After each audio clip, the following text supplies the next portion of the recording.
Mengawali informasi kita yang pertama, pemirsa, pemerintah Kota Palembang masih memiliki ratusan aset yang belum diterbitkan sertifikat. Untuk itu, Wali Kota Palembang instruksikan percepatan dan hal tersebut akan menjadi fokus di masa kepemimpinannya.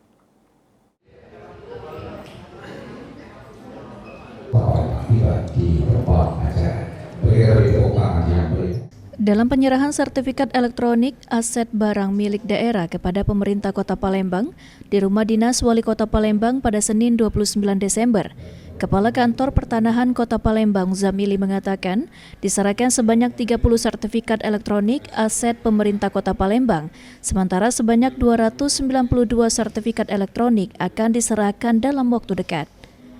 Sebelumnya pemerintah Kota Palembang telah menyerahkan sebanyak 513 permohonan dan hanya 392 permohonan yang dinyatakan siap untuk diproses.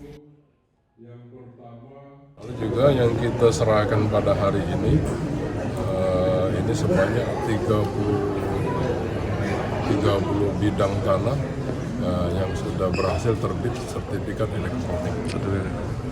Sisanya menyusul, salah satunya yang sudah memang kami anggap matang itu 292 kalau tidak salah, sedang berproses bidang di kantor pertanahan Kota Palembang. Sementara itu, Wali Kota Palembang Ratu Dewa mengatakan dengan masih banyaknya aset pemerintah Kota Palembang yang belum diterbitkan sertifikat, perlu dilakukan percepatan dari internal pemerintah Kota Palembang untuk melengkapi dokumen yang dibutuhkan. Aset besar di pemerintah Kota Palembang setidaknya terdapat di 2 OPD, yakni Dinas Pendidikan dan Dinas Kesehatan.